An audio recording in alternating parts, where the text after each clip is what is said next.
जय मसीह की और स्वागत है आप सभी का एक और एलजीएन के प्रशिक्षण वीडियो में। मैं आशा करता हूं कि आप सभी अच्छे होंगे। और जैसा मैं आपको बता रहा था कि इस वीडियो श्रृंखला में हम आकार कक्षा के बारे में सीखने जा रहे हैं। हम आकार कक्षा का अध्ययन कर रहे हैं और आकार कक्षा एक बहुत ही व्यवहारिक व्यक्तिगत विषय है। और आकार कक्षा हमें परमेश्वर के द्वारा दिए गए हमारे आकार के बारे में हमें समझने में सहायता करता है कि परमेश्वर ने हमें कैसा बनाया है, ताकि हम अपने आप को अच्छी तरह समझकर अपने मंडली में बेहतरीन योगदान दे सकें और परमेश्वर के नाम की महिमा कर सकें और अपने जीवन में संतुष्ट हो सके। हमारे पिछले वीडियो में हमने मुख्य रूप से आकार कक्षा का अध्ययन किया और अपने आत्म छवि के बारे में हमने सीखा था। मुख्य रूप से हमने उन बातों के बारे में देखा था कि हम वर्तमान में खुद को कैसे देखते हैं और कौन कौन सी बातें हैं जो अपने बारे में हम गलत सोचते हैं, अपने बारे में हम कौन से गलत निष्कर्षों पे पहुंचे हैं और परमेश्वर का वचन हमें क्या बताता है कि परमेश्वर ने हमें कैसा बनाया। परमेश्वर के वचन से हमने ये भी देखा था कि किस तरह से पाप और अन्य बातें ने हमें परमेश्वर से दूर किया और परमेश्वर ने जब हमें अपनी समानता और स्वरूप में बनाया तो परमेश्वर की इच्छा यह थी कि हम उसकी समानता को, उसकी महिमा को प्रकट कर सकें। लेकिन पाप के कारण और हमारे अपराध के कारण हम परमेश्वर की महिमा को उस प्रकार प्रकट नहीं कर पा रहे थे जिस प्रकार परमेश्वर चाहते थे। इन सारी बातों ने हमारे परमेश्वर की महिमा प्रकट करने, उसकी समानता प्रकट करने की क्षमता को प्रतिबंधित कर दिया था। लेकिन साथ ही साथ हमने देखा कि यीशु मसीह में परमेश्वर ने हमें एक नई सृष्टि बनाया है, परमेश्वर ने हमें एक नई अद्भुत कृति बनाया है, हस्तकला बनाया है और हमें परमेश्वर ने पहले से ठहराए हुए कुछ काम दिए हैं जिसे हमें करते हुए अपने जीवन को व्यतीत करने की जरूरत है। इस बात को हमने इफिसियों उसके 2 अध्याय उसके 10 पद में से कई बार दोहरा कर देखा था कि परमेश्वर ने जगत की उत्पत्ति से ऐसे कुछ अच्छे कार्य ठहराए हुए हैं और वो चाहता है कि हम उन्हीं को करते हुए अपने मसीही जीवन को बिताएं। और उन काम को हम जब पता करते हैं और उन्हें जब हम करते हैं तो हमारे जीवन से परमेश्वर के नाम की महिमा होती है। तो आकार कक्षा के बारे में मैंने आपको बताया था कि इसे हम अंग्रेजी शब्द शेप से याद रखने का कोशिश करते हैं और ये हमारे लिए आसान होता है। अंग्रेजी में शेप शब्द का उच्चारण SHAPE होता है। S अक्षर से हम आत्मिक वरदान के बारे में सीखते हैं, H अक्षर से हम हमारे हृदय की इच्छा के बारे में सीखते हैं, A अक्षर से हम हमारी क्षमताओं के बारे में सीखते हैं, P अक्षर से हम हमारे विशिष्ट व्यक्तित्व के बारे में सीखते हैं और P अक्षर से हम हमारे जीवन के अनुभवों के बारे में सीखते हैं। इन 5 अलग अलग बातों से, इन 5 अलग अलग भागों से हम हमारे परमेश्वर के द्वारा दिए गए रचना को, आकार को समझने का कोशिश करते हैं। तो इस वीडियो में हम अपने पहले भाग अर्थात आत्मिक वरदान के बारे में सीखेंगे। इस भाग में 3 प्रमुख बिंदु हैं। पहला है प्रेरणादायी वरदान, दूसरा है प्रदर्शित वरदान और तीसरा है सेवकाई के वरदान। हम वचन के अलग अलग छंद से, अलग अलग परिच्छेद से पढ़ करके इन सभी अलग अलग बिंदुओं में पाए जाने वाले वरदान का व्याख्यान करेंगे और इन तीनों बिंदुओं के अंतराल में हम कुछ समय लेंगे और हम पहचानने का कोशिश करेंगे कि इनमें से कौन सा वरदान परमेश्वर ने हमारे जीवन में दिया है। तो जैसे ही हम प्रेरणादायी वरदान के बारे में व्याख्यान देख लेंगे, उसके बाद हम विराम लेकर के उन सारे वरदानों को अपने जीवन में ढूंढने का कोशिश करेंगे, देखेंगे कि परमेश्वर ने इन वरदानों में से कौन से मेरे जीवन में रखा है। उसी प्रकार से प्रदर्शित वरदान और सेवकाई वरदान के साथ भी हम करेंगे। सबसे पहले इस भाग में हम देखते हैं कि आज के हमारे इस युग में आत्मिक वरदान का क्या महत्व है और उनका हमारे इस समय से, वर्तमान समय से क्या तात्पर्य है। क्या वो हमारे समय के लिए हैं या फिर वो एक समय में दिए गए थे और अब कार्य नहीं करते हैं। तो आइए हम देखें अपने नोट्स में से। अपने आकार या ईश्वरीय रचना को ढूंढने का सबसे निर्णायक हिस्सा अपने आत्मिक वरदान को जानना और उन्हें विकसित करना है। हमें अपने आत्मिक वरदान को ढूंढना है, जानना है, जो परमेश्वर ने ऑलरेडी हमें दिए हैं और उन्हें हमें साथ ही साथ विकसित भी करना है। हम सभी एक वरदान प्राप्त व्यक्ति हैं। जी हाँ, ये मंडली के सभी लोगों के लिए है, मंडली के सभी सदस्यों के लिए है, उन सभी लोगों के लिए है जो यीशु मसीह पर विश्वास करते हैं। परमेश्वर ने सभी को आत्मिक वरदान दिए हैं। इस बात पर मैं थोड़ा जोर देना चाहूँगा क्योंकि कई बार इस तरह से लोगों का विचार होता है कि आत्मिक वरदान सिर्फ कुछ लोगों के लिए है, आत्मिक वरदान सिर्फ अगुओं के लिए है, आत्मिक वरदान जो पूर्णकालिक सेवा में पाए जाने वाले लोग हैं सिर्फ उनके लिए है। मैं आपको बताना चाहूँगा कि बाइबल में जब प्रेरित पौलुस या फिर अन्य बाइबल के लेखक जब इन पत्रियों को लिख रहे थे और वे वरदान प्राप्त लोगों का जिक्र कर रहे थे, इन वरदानों के बारे में मंडली के लोगों को समझा रहे थे, तो वे इनके बारे में, इन सभी वरदान के अपने पास होने के बारे में जिक्र नहीं कर रहे थे, लेकिन ये कि कैसे प्रभु यीशु मसीह ने पवित्र आत्मा के द्वारा ये सारे वरदान मंडली के अलग अलग लोगों को दिया है। अर्थात दूसरे शब्दों में यदि हम कहें तो दरअसल में ये अलग अलग सेवकाई के वरदान मंडली के सभी लोगों को दिया गया है, या फिर हमें इस तरह से समझने का कोशिश करना चाहिए कि दरअसल में सेवकाई का कार्य के लिए सिर्फ अगुवे ही नहीं बुलाए गए हैं, दरअसल सेवकाई के लिए सभी बुलाए गए हैं। अंतर ये है कि कुछ लोगों की सेवकाई अलग है तो अन्य लोगों की सेवकाई अलग है। कुछ लोगों की सेवकाई मंच में करने की है तो कुछ मंच के पीछे, पर्दे के पीछे करने की है, लेकिन सभी के सेवकाई का महत्व और भूमिका बराबर ही है। चाहे सेवकाई का कार्य मंच में किया जा रहा है या पर्दे के पीछे किया जा रहा है, दोनों का महत्व बराबर है। अब हमें यह समझने की जरूरत है कि सभी लोगों के वरदान अलग अलग है, हम सभी को एक कार्य नहीं करना है। जिस तरह से हमारे देह में शरीर के अलग अलग अंग हैं और अलग अलग अंगों की अपनी अलग अलग भूमिकाएं हैं, अलग अलग जिम्मेदारियां हैं, उसी प्रकार से हम भी मसीह के देह के अलग अलग अंग हैं और परमेश्वर ने हमें अलग अलग अंग होने के नाते अलग अलग कार्य दिए हैं, जिम्मेदारियां दिया है, वरदान दिए हैं और उन्हें हमें निभाने का प्रयास करना है। जब हम एक साथ मिलकर मंडली के सभी लोग सेवा कार्य में योगदान देते हैं तो इफिसियों की पत्री उसके दूसरे अध्याय में हम पढ़ते हैं कि इस प्रकार से पूरी देह उन्नति प्राप्त करती है। जी हाँ, तो यदि आप आज तक ये सोच रहे थे, विचार कर रहे थे कि आत्मिक वरदान सिर्फ कुछ लोगों के पास है, मैं आपको बताना चाहता हूँ ऐसी बात नहीं है।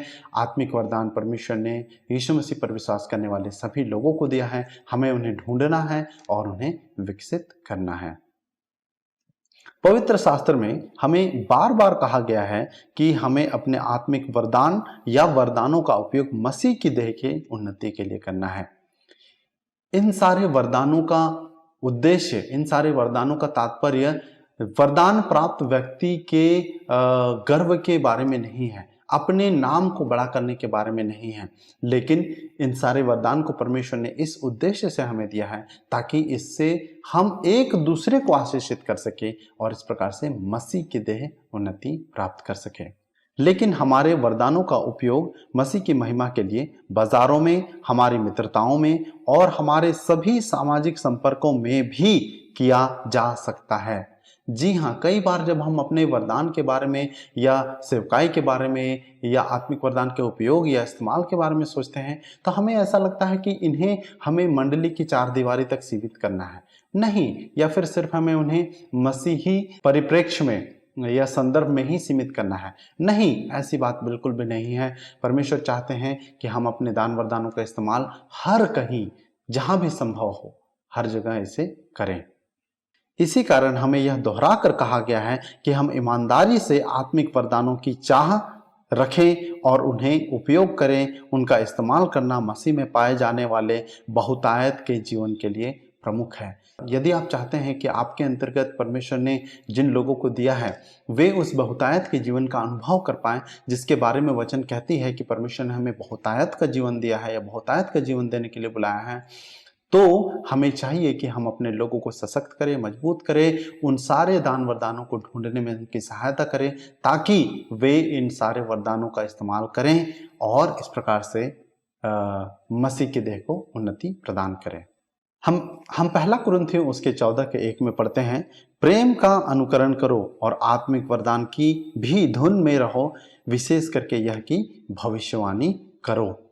फिर आगे हम रोमियो उसके 4:10 से 11 में पढ़ते हैं, जिस किसी को परमेश्वर की ओर से जो भी वरदान मिला है उसे चाहिए कि परमेश्वर के विविध अनुग्रह के उत्तम प्रबंधकों के समान एक दूसरे की सेवा के काम में लाए।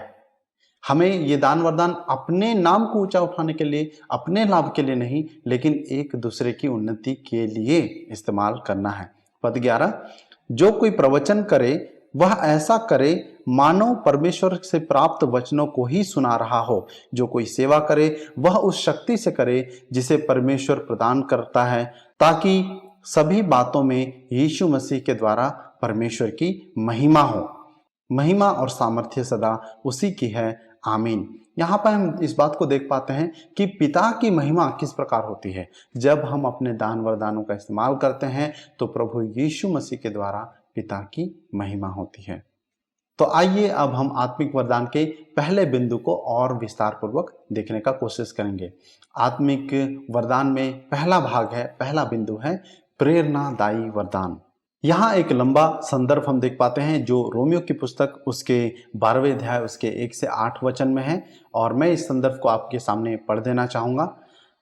इसलिए हे भाइयों, परमेश्वर की दया स्मरण दिलाकर मैं तुमसे आग्रह करता हूं कि अपने जीवन एक जीवित बलिदान के रूप में परमेश्वर को प्रसन्न करते हुए अर्पित कर दो। यह तुम्हारी आध्यात्मिक उपासना है जिसे तुम्हें उसे चुकाना है।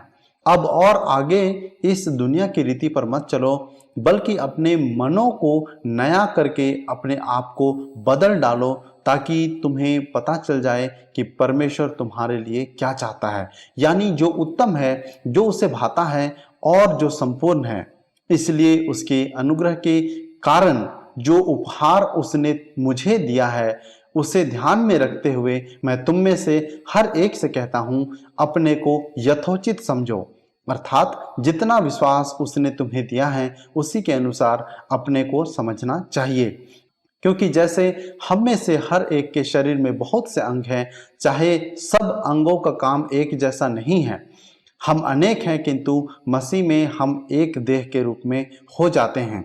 इस प्रकार हर एक अंग एक दूसरे से जुड़ जाता है, तो फिर उसके अनुग्रह के अनुसार हमें जो अलग अलग उपहार मिले हैं हम उनका प्रयोग करें।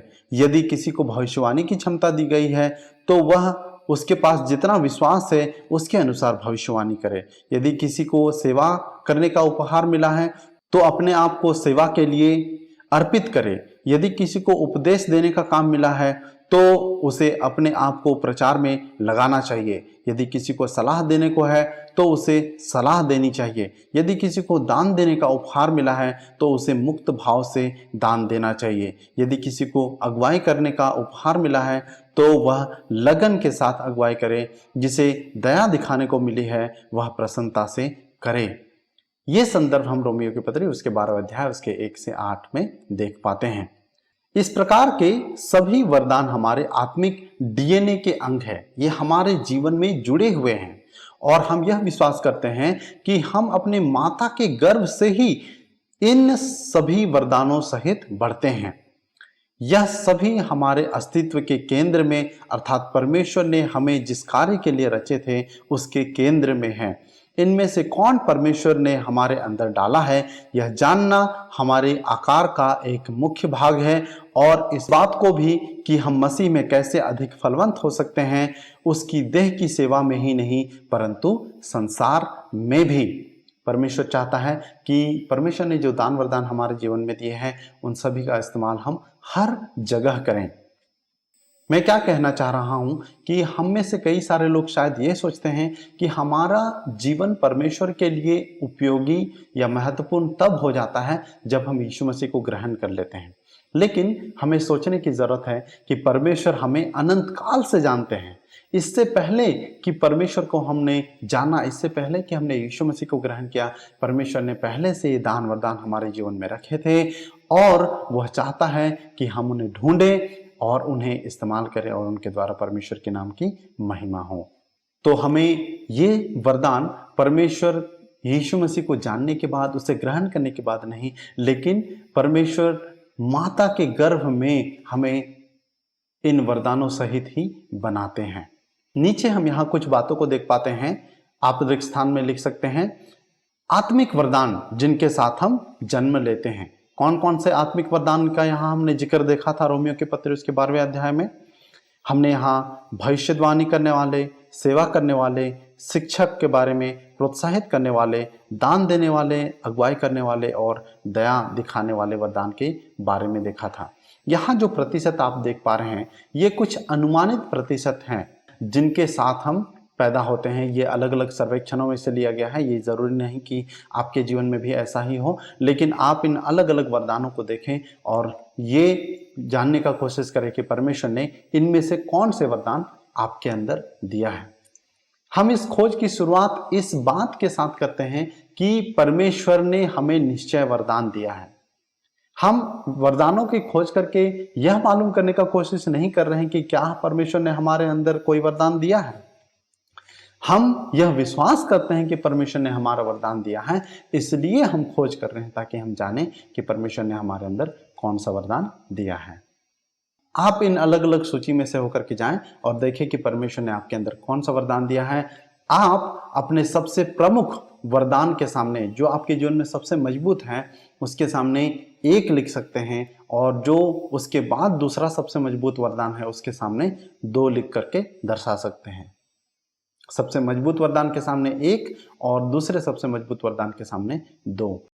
अब हम यहाँ से आगे प्रेरणादायी वर्णन का विस्तृत विवरण देखेंगे और आप इन सभी अलग अलग वरदान को और विस्तार से समझ पाएंगे ताकि आप इसे अपने जीवन में पहचान पाएं कि क्या परमेश्वर ने ये आपके जीवन में दिया है या नहीं। तो आइए हम सबसे पहले देखते हैं भविष्यवाणी करने के बारे में। इन्हें हम देखने वाले भी कहते हैं। तो भविष्यवाणी का वरदान क्या है? कौन है ये व्यक्ति? वह जो स्पष्ट रूप से परमेश्वर की इच्छा को देखता है और विश्वास योग्यता के साथ उसे दूसरों के उत्साह, उन्नति और बढ़ोतरी के लिए कहता है या बताता है। वे परमेश्वर के हृदय के सत्य और योजना को देख पाते हैं जब दूसरे नहीं देख पाते हैं। परमेश्वर ने इन विशेष वरदान वाले लोगों को अपनी मंडली में रखा है ताकि वे परमेश्वर की इच्छा मालूम करें और उन्हें दूसरे लोगों तक पहुंचाएं। ये सभी लोग परमेश्वर के देह के आंख होते हैं। जिस प्रकार से परमेश्वर के देह में अलग अलग अंग हैं, तो हम उन्हें अलग अलग अंगों के द्वारा समझने का कोशिश कर रहे हैं। भविष्यद्वक्ता परमेश्वर के देह में आंख के समान है। अगला वरदान है सेवा करने वाले, जिन्हें परमेश्वर ने सेवा करने का दान दिया है।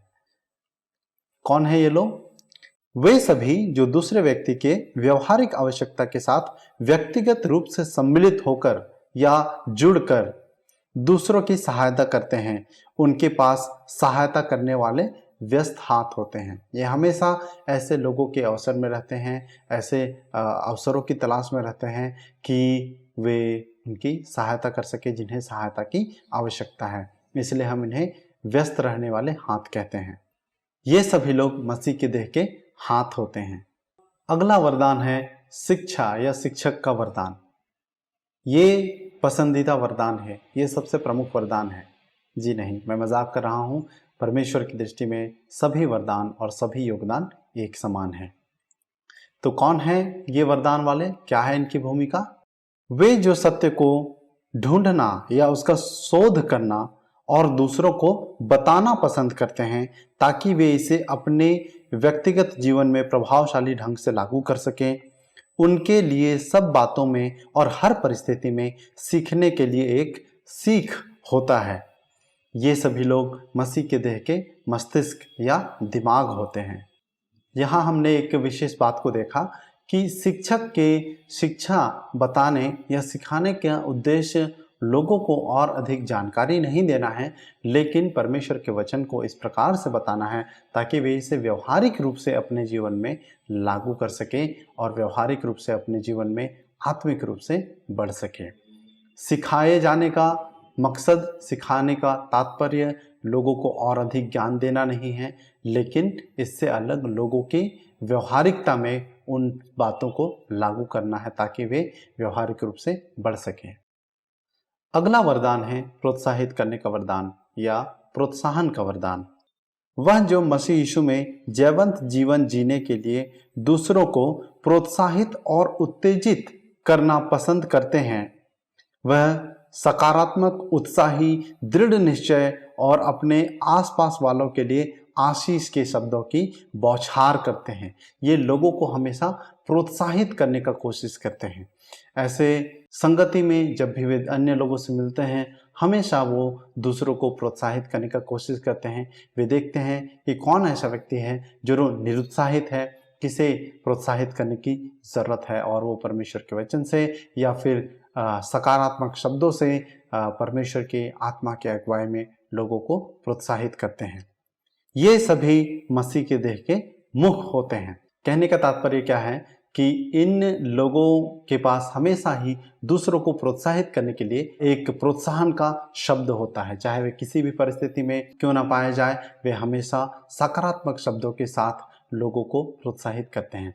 उसका अर्थ ये नहीं है कि वे जिंदगी की वास्तविकताओं से परिचित नहीं हैं या फिर उन्हें अच्छी तरह नहीं जानते हैं, लेकिन हर एक परिस्थिति से वाकिफ होने के बावजूद भी, हर एक नकारात्मक और दुखद परिस्थिति से वाकिफ होने के बावजूद भी परमेश्वर के इस दान के उनके अंदर मौजूद होने के कारण वे सकारात्मक और ईश्वरीय बातों के द्वारा अन्य लोगों को प्रोत्साहित करते हैं। अगला वरदान है दानदाता या दान देने वाले। वे जो दूसरों के लाभ के लिए अपना समय, प्रतिभा और धन साझा करना पसंद करते हैं। वह इस बात की पहचान करते हैं कि कैसे परिस्थिति को सुधारा जाए, कमजोर प्रयास को मजबूत किया जाए और अनेक स्रोत के माध्यम से कैसे दूसरों को प्रोत्साहित किया जाए। ये सभी लोग मसीह के देह के बाँह होते हैं। और मैं आपको बताना चाहता हूँ कि कई बार जब भी हम दानदाता के बारे में सोचते हैं तो हम अक्सर पैसे के बारे में सोचते हैं कि कौन आर्थिक रूप से सहयोग कर सकता है या क्या मैं आर्थिक रूप से सहयोग कर सकता हूँ।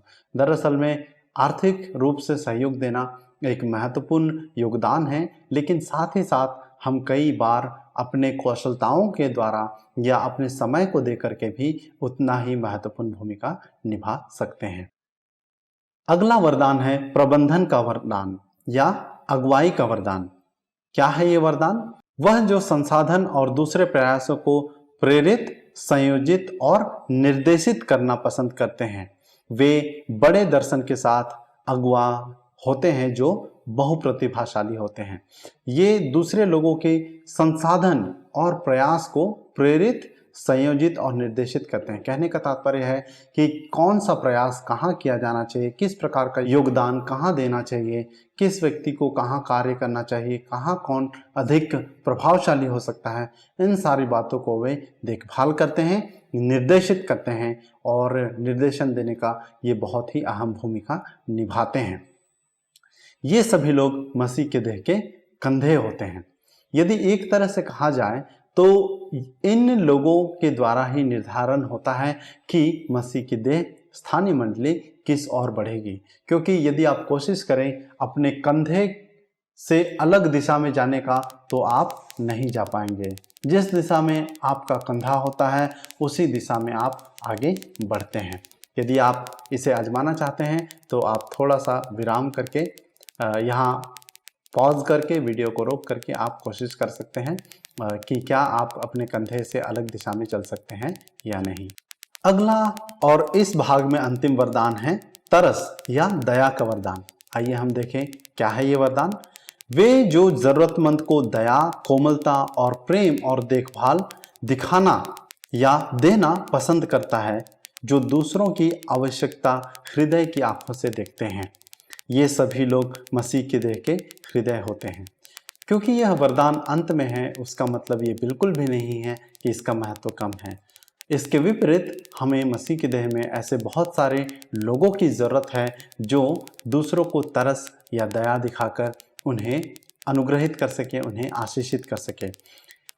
और इसी के अनुपात में परमेश्वर अक्सर मसीह के देह में स्थानीय मंडली में बहुत सारे ऐसे लोगों को दया का हृदय, दया का वरदान या तरस का वरदान उपलब्ध भी करते हैं।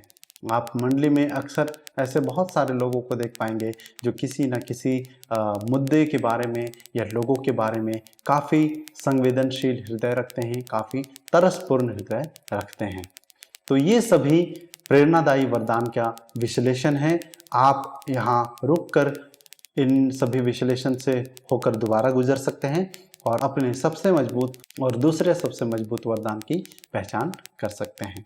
मैं आशा करता हूं कि आपने प्रेरणादायी वरदान को अच्छी तरह से ढूंढ लिया होगा और पवित्र आत्मा ने आपकी सहायता की होगी आपके अंदर जो वरदान परमेश्वर ने दिए हैं उसे पहचानने के लिए। अब हम यहाँ से आगे बढ़कर इस भाग के अगले बिंदु में जाएंगे जहां हम प्रदर्शित वरदान के बारे में अध्ययन करेंगे और उन्हें पहचानने का कोशिश करेंगे। तो आइए अब हम यहाँ आगे प्रदर्शित वरदानों के बारे में देखें, सीखें और जानने का कोशिश करें कि कौन से प्रदर्शित वरदान परमेश्वर ने आपके जीवन में रखे हैं, ताकि आप उन प्रदर्शित वरदान का इस्तेमाल करके मसीह के देह को उन्नति प्रदान कर सके और परमेश्वर के नाम को महिमा दे सके और अपने जीवन को अर्थपूर्ण और संतोषजनक बना सकें। तो प्रदर्शित वरदानों को देखने से पहले हम इस संदर्भ को पढ़ेंगे। हम कहाँ प्रदर्शित वरदानों के बारे में देख पाते हैं? तो आइए हम पहला कुरिन्थियों उसका 12वां अध्याय 1 से लेकर के 11 वचन पढ़ें। हे भाइयों, मैं नहीं चाहता कि तुम आत्मा के वरदान के विषय में अनजान रहो। तुम जानते हो कि जब तुम विधर्मी थे तब तुम्हें गूंगी जड़ मूर्तियों की ओर जैसे भटकाया जाता था वैसे ही भटकते थे। सो मैं तुम्हें बताता हूँ कि परमेश्वर की आत्मा की ओर से बोलने वाला कोई भी यह नहीं कहता यीशु को साप लगे, और पवित्र आत्मा के द्वारा कहने वाले को छोड़कर कोई यह नहीं कह सकता है यीशु प्रभु है। हर एक को आत्मा के अलग अलग वरदान मिले हैं, किंतु उन्हें देने वाली आत्मा तो एक ही है। सेवाएं अनेक प्रकार की निश्चित की गई हैं, किंतु हम सब जिसकी सेवा करते हैं वह प्रभु तो एक ही है। कामकाज तो बहुत से बताए गए हैं, किंतु सभी के बीच सब कर्मों को करने वाला परमेश्वर तो एक ही है। हर किसी में आत्मा किसी न किसी रूप में प्रकट होता है, जो हर एक की भलाई के लिए होता है। किसी को आत्मा के द्वारा परमेश्वर के ज्ञान से युक्त होकर बोलने की योग्यता दी गई है, तो किसी को उसी आत्मा के द्वारा दिव्य ज्ञान के प्रवचन की योग्यता, और किसी को उसी आत्मा के द्वारा विश्वास का वरदान दिया गया है, तो किसी को चंगा करने की क्षमताएं उसी आत्मा के द्वारा दी गई है, और किसी अन्य व्यक्ति को आश्चर्यपूर्ण शक्तियां दी गई है, तो दूसरे को परमेश्वर की ओर से बोलने का सामर्थ्य दिया गया है, और किसी को मिली है भली बुरी आत्माओं के अंतर को पहचानने की शक्ति। किसी को अलग अलग भाषाएं बोलने की शक्ति प्राप्त हुई है, तो किसी को भाषाओं की व्याख्या करके उनका अर्थ निकालने की शक्ति। किंतु यह वही एक आत्मा है जो जिसको जैसा जैसा ठीक समझता है देते हुए इन सब बातों को पूरा करता है। तो आइए अब हम देखें इस संदर्भ में पाए जाने वाले अलग अलग प्रदर्शित वरदान क्या हैं, और हम उन्हें अपने जीवन में पवित्र आत्मा की अगुवाई से ढूंढने का कोशिश करेंगे। सबसे पहला जो वरदान हम पढ़ते हैं जिसके बारे में, वह है बुद्धि का वरदान। क्या है बुद्धि का वरदान? परमेश्वर के द्वारा दी गई एक विशेष क्षमता मसीह की देह की सेवा में मसीह की देह को मजबूत बनाने के लिए बुद्धिमानी से भरे निर्णय और दूसरों को सही सलाह के साथ परामर्श देने में सक्षम हो, ताकि ये सभी परमेश्वर की इच्छा के अनुरूप हो। हम यहाँ पे देख पाते हैं कि ये बुद्धि का वरदान इसलिए दिया गया है ताकि मसीह की देह की उन्नति के लिए बुद्धिमानी से भरे निर्णय लिए जा सके और मसीह के देह में लोगों को सही सलाह दिया जा सके, ताकि वे समस्या का सही समाधान आजमा सके, अमल कर सकें। दूसरा वरदान जिसके बारे में हम पढ़ते हैं वह है ज्ञान का वरदान। क्या है ज्ञान का वरदान?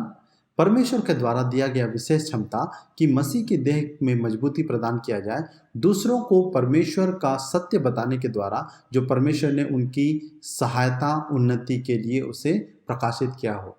किसी व्यक्ति के पास यदि ज्ञान का वरदान है तो परमेश्वर उन्हें ज्ञान देते हैं लोगों के बारे में, ताकि वे उन लोगों की सहायता कर सकें, उनकी उन्नति कर सकें, मसीह में उनके संबंध में आगे बढ़ने में उनकी सहायता कर सकें।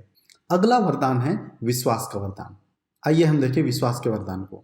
परमेश्वर के द्वारा दिया गया विशेष क्षमता कि मसीह की देह की उन्नति में मजबूती प्रदान किया जाए, विश्वास के साथ अपने कदम बढ़ाने के द्वारा, ताकि परमेश्वर के उद्देश्य पूरा हो सके, उस पर भरोसा करते हुए आगे बढ़ना कि वह किसी भी प्रकार की बाधाओं को संभाल सकते हैं। फिर हम देखते हैं चंगाई का वरदान। ये वरदान काफ़ी प्रकट है और काफ़ी लोग इसके बारे में देखते हैं, चाहते हैं, और हम कई बार चंगाई के वरदान के नाम से काफ़ी सारी सेवकाइयों की भी पहचान करते हैं। तो आइए हम देखें क्या है चंगाई का वरदान। परमेश्वर के द्वारा दिया गया विशेष क्षमता कि मसीह के देह में मजबूती प्रदान किया जाए, बीमार, चोटिल और संघर्ष करने वालों को पारंपरिक और स्वाभाविक तरीके से अलग चंगाई और स्वास्थ्य की संपूर्णता प्रदान करने के द्वारा। हम यहाँ यह देखते हैं कि परमेश्वर अपने ज्ञान में, अपनी इच्छा के अनुसार, अपनी बुद्धि के अनुसार लोगों को इस वरदान से आशीषित करते हैं ताकि वे लोगों को गैर पारंपरिक रूप से, गैर स्वाभाविक रूप से उनके समस्याओं से, उनकी बीमारियों से चंगाई प्रदान कर सकें। इसके बाद हम देखते हैं चमत्कार का वरदान। क्या है चमत्कार का वरदान? और इस बात को भी हम ध्यान में रखें कि चंगाई और चमत्कार में अंतर है। कई बार हम चंगाई को ही चमत्कार भी समझ बैठते हैं। परमेश्वर के द्वारा दिया गया विशेष क्षमता कि मसीह के देह में मजबूती प्रदान किया जाए ऐसे अलौकिक कार्य के द्वारा जो परमेश्वर और उसके सामर्थ्य को सत्यापित करते हैं।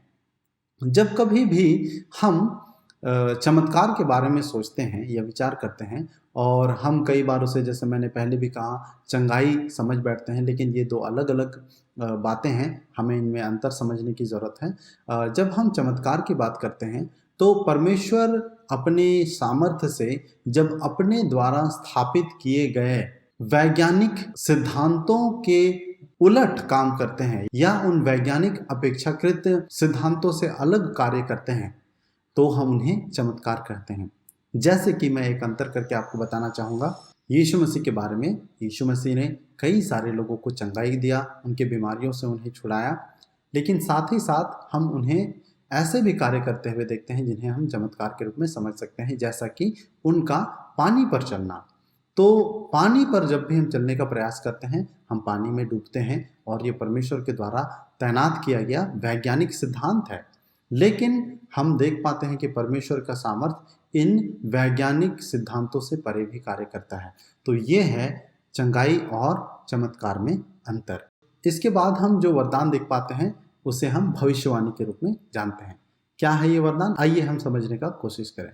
परमेश्वर के द्वारा दिया गया विशेष क्षमता कि मसीह के देह में मजबूती प्रदान किया जाए, परमेश्वर से प्राप्त ऐसे संदेश प्रदान करने के द्वारा जो आराम, प्रोत्साहन, मार्गदर्शन, चेतावनी और पाप को इस प्रकार से प्रकट करते हैं जो पश्चाताप और आत्मिक उन्नति की ओर ले जाता है। इस शब्द का वास्तविक यूनानी अर्थ सत्य को कहना है। यहाँ पे हम एक बात देख पा रहे थे कि जब कभी भी हम परमेश्वर के द्वारा हमारे जीवन की बातों को प्रकट करने की बात कहते हैं तो इस प्रकार से परमेश्वर प्रकट करते हैं ताकि हम विलाप भी करें, ताकि हम पश्चाताप भी करें, तो पुनः परमेश्वर के साथ अपने संबंध में बढ़ पाए, इस उद्देश्य से परमेश्वर प्रकट करते हैं, ना कि हमें शर्मिंदा करने के उद्देश्य से, ना कि लोगों के सामने अपनी सामर्थ्य को प्रकट करने के उद्देश्य से कि मैं लोगों के मन की बातों को भी जान जाता हूँ। इसके बाद जो वरदान हम देखते हैं वो है परखने का वरदान। आइए देखें क्या है परखने का वरदान। परमेश्वर के द्वारा दिया गया विशेष क्षमता कि मसीह के देह में मजबूती प्रदान किया जाए, संदेश, व्यक्ति या कार्यक्रम में सही और गलत की पहचान करने के द्वारा। परमेश्वर जिन्हें इस वरदान से आशीषित करते हैं वे अपने वरदान का इस्तेमाल कर लोगों को गलत शिक्षाओं से, गलत व्यक्तियों से और गलत प्रभावों से बचने के लिए सहायता प्रदान करते हैं। इनका उद्देश्य सिर्फ क्या एक व्यक्ति सही है या गलत है या उनके मन में क्या विचार चल रहा है इस बात को जानने से नहीं है। इसके बाद जो वरदान हम देखते हैं वो है अन्य भाषा का वरदान। परमेश्वर के द्वारा दिया गया विशेष क्षमता कि मसीह के देह में मजबूती प्रदान किया जाए, परमेश्वर के संदेश को विशेष भाषा में संवाद करने के द्वारा जो वक्ता नहीं जानता है। इस अन्य भाषा का वरदान का संबंध यहाँ पे संगति के संदर्भ में किए जाने से है, मंडली के अंतर्गत इस्तेमाल किए जाने से है, ये लोगों की व्यक्तिगत इस्तेमाल से नहीं है। ऐसे भाषा में परमेश्वर के संदेश को संवादित करना या बताना जो वक्ता नहीं जानता है इस बात से है। इसी से जुड़ा हुआ अगला और अंतिम वरदान है व्याख्यान का वरदान। क्या है व्याख्यान का वरदान? परमेश्वर के द्वारा दिया गया विशेष क्षमता कि मसीह के देह में मजबूती प्रदान किया जाए, सभा के दौरान किसी व्यक्ति के विशेष भाषा में बोले जाने वाले परमेश्वर के संदेश को समझने के द्वारा जो सभा में उपस्थित लोग नहीं जानते हो। ये दोनों अंतिम वरदान एक तरह से एक दूसरे से मिलते जुलते हैं। पहला वरदान जहाँ पे वक्ता ऐसे भाषा में संदेश उजागर करता है जो वह नहीं जानता है। दूसरे वरदान में हम देखते हैं ऐसे भाषा से व्याख्यान करना जो श्रोतागण नहीं जानते हैं। तो ये सभी अलग अलग प्रदर्शित वरदान हैं। अभी प्रदर्शित वरदान लोगों की वास्तविक जरूरत को पूरा करने के लिए पवित्र आत्मा के द्वारा दिए जाते हैं। ये सभी वरदान लोगों की वास्तविक जरूरत को पूरा करने के लिए दिए जाते हैं। हम बहुत सारे प्रदर्शित वरदान परिस्थिति की आवश्यकता के अनुसार, हमारी इच्छा के अनुसार ग्रहण कर सकते हैं। आप जैसा उनके विषय में विश्वास करते हैं वैसा ही उन्हें प्राप्त करेंगे। जब आप उनके लिए विश्वास करते हैं और आप उन्हें ग्रहण करते हैं, आप यह देख पाएंगे कि पवित्र आत्मा निरंतर उन विशेष वरदान के द्वारा अपनी सामर्थ्य और उपस्थिति प्रकट करता है। वे आपके सबसे बड़े प्रदर्शित वरदान बन जाते हैं। तो इन अलग अलग वरदानों को हमने विश्लेषित के रूप में देखा और हमने देखा कि किस तरह से, खास करके एक बहुत ही ज़रूरी बात, कि ये सारे वरदान मसीह की देह की उन्नति के लिए दिए गए हैं। ये वरदान का इस्तेमाल किसी भी प्रकार से किसी भी व्यक्ति के आत्मिकता का प्रमाण नहीं है। हो सकता है मेरे अंदर परमेश्वर ने ये वरदान दिए हों, लेकिन यदि मैं आत्मिक रूप से परिपक्व नहीं हूँ तो किसी भी तरह से मेरे आत्मिक परिपक्वता का स्थान मेरे वरदानों के प्रदर्शन के द्वारा या इस्तेमाल के द्वारा स्थानोचित नहीं किया जा सकता है। मैं इन वरदानों के इस्तेमाल के दौरान अपने जीवन में आत्मिक उन्नति को या फिर आत्मिक परिपक्वता को नज़रअंदाज नहीं कर सकता हूँ। ये दो अलग अलग बातें हैं जो हमें समझने की ज़रूरत है। हालांकि जैसे जैसे हम आत्मिक रूप से परिपक्व होते जाते हैं वैसे ही हम और बेहतर तरीकों से परमेश्वर के द्वारा दिए गए वरदानों का भी इस्तेमाल मसीह की देह की उन्नति के लिए कर पाते हैं। इन सभी वरदानों का उद्देश्य मसीह की देह की उन्नति है। ये बाहर इस्तेमाल कर एक विशेष सेवकाई खड़े करने के बारे में नहीं है, अपने नाम को बड़ा करने के बारे में नहीं है। मैं चाहूँगा कि आप यहाँ थोड़ा सा विराम लेकर इन पूरे सूचियों से दोबारा गुजरें और ये देखने का कोशिश करें, पवित्र आत्मा से पूछें कि वह आपको उजागर करे कि कौन से प्रदर्शित वरदान परमेश्वर ने आपके जीवन में दिए हैं। मैं आशा करता हूं कि आपने अपने सबसे मजबूत प्रदर्शित वरदान के सामने एक लिखा होगा और दूसरे सबसे मजबूत प्रदर्शित वरदान के सामने 2 लिखा होगा और इस तरह से आप अपने प्रदर्शित वरदान की पहचान कर पाए होंगे। तो आइए हम यहाँ से आगे बढ़ें और अब हम सेवकाई के वरदान के बारे में देखें। सेवकाई के वरदान के बारे में हम इफिसियों की पत्री उसके 4 अध्याय 11 से लेकर के 13 पद में देख पाते हैं। अंततः जब हम मसीह के समान चरित्र अपने जीवन में विकसित करते जाते हैं तो परमेश्वर हमें सेवकाई के वरदान में भी इस्तेमाल करते हैं। जैसे जैसे आप अपने चरित्र को विकसित करने के लिए विश्वास योग्य होते जाते हैं और अपने दान वरदान अथवा उपयोग उसके देह की उन्नति के लिए और खोए हुए लोगों तक पहुँचने के लिए करना चाहते हैं, वह आपको वरदान और ऐसे सौभाग्य प्रदान करते हैं ताकि आप लोगों की देखभाल कर सकें, उन्हें विकसित कर सकें और उसके देह को सेवा के लिए सुसज्जित कर सकें। हम इफिसियों के पत्री के संदर्भ में 4 अध्याय से 11 से 13 में क्या पढ़ते हैं, आइए हम पढ़ें। उसने स्वयं ही कुछ को प्रेरित होने का वरदान दिया है, तो कुछ को नबी होने का, तो कुछ को सुसमाचार के प्रचारक होने का, तो कुछ को परमेश्वर के जनों की सुरक्षा और शिक्षा का। मसीह ने उन्हें ये वरदान संत जनों की सेवा कार्य के हेतु तैयार करने को दिए हैं ताकि हम जो मसीह की देह हैं आत्मा में दृढ़ हों, जब तक कि हम सभी विश्वास में और परमेश्वर के पुत्र के ज्ञान में एकाकर होकर परिपक्व पुरुष बनने के लिए विकास करते हुए मसीह के संपूर्ण गौरव की ऊंचाई को छू ना लें। तो यहाँ पे हम अलग अलग 5 सेवकाई के वरदानों के बारे में देखते हैं। सबसे पहला प्रेरित, दूसरा भविष्यद्वक्ता, तीसरा सुसमाचार प्रचारक, चौथा चरवाहा या पासबान और 5वां शिक्षक। इन 5 वरदानों के बारे में देखते हैं जो परमेश्वर ने सेवकाई के लिए विश्वासियों को सुसज्जित करने के उद्देश्य से दिए हैं। आइए हम इन सभी वरदानों को अलग अलग विश्लेषित रूप में देखते हैं और आप पवित्र आत्मा से प्रार्थना पूर्वक ये पूछें कि वह आपको उजागर करे कि परमेश्वर ने कौन से सेवकाई के वरदान आपको दिए हैं। सबसे पहला वरदान जो हम पढ़ते हैं वो है प्रेरिताई का वरदान। क्या है ये वरदान? सुसमाचार का प्रसार और लोगों को यीशु के पास लाने के उद्देश्य से नए सेवा कार्य की शुरुआत करना और अगुवाई करना। वे बढ़ने वाली सेवकाई और स्थानीय कलीसिया की स्थापना करने के लिए नींव डालने के लक्ष्य से भेजे गए हैं। वे पद में बाइबल में पाए जाने वाले प्रेरितों के समान नहीं होते हैं, लेकिन उनके बुलाहट और लक्ष्य उन्हीं के समान होते हैं। यहाँ पे एक ध्यान देने वाली बात है कि वे पद में बाइबल के प्रेरितों के समान नहीं हैं जिन्होंने बाइबल की पुस्तकों को लिखा, लेकिन उनके लक्ष्य और भूमिका में उनके ही समान है। अर्थात ऐसे क्षेत्र में परमेश्वर की सेवकाई को प्रारंभ करना और सुदृढ़ करना, मजबूत करना, जहां अभी तक परमेश्वर की राज्य का विस्तार नहीं हुआ है। हम कह सकते हैं कि वे सरहदों में काम करने वाले परमेश्वर के सेवक हैं। कुछ उदाहरण हम देखेंगे कि कौन ऐसे लोग हैं, जैसे जॉन वेस्ली, बिल ब्राइट या लॉरेन कनिंघम। इन लोगों की हम प्रेरिताई के वरदान के रूप में पहचान करते हैं।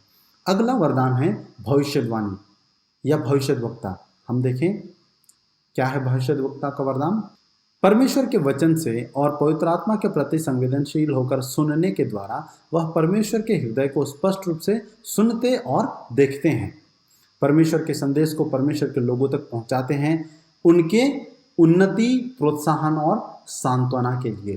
फिर से मैं आपको बताना चाहूँगा कि भविष्यद्वक्ता का संबंध भविष्य में होने वाली घटनाओं से नहीं है। ये लोगों को उनके जीवन में प्रोत्साहित करने से है, उनके जीवन में चुनौती प्रदान करने से है कि कैसे वे मसीह के साथ अपने संबंध में बढ़ सकते हैं, चाहे ये व्यक्तिगत रूप से हो या फिर ये पूरे मंडली के स्तर पे हो, सामूहिक रूप से हो।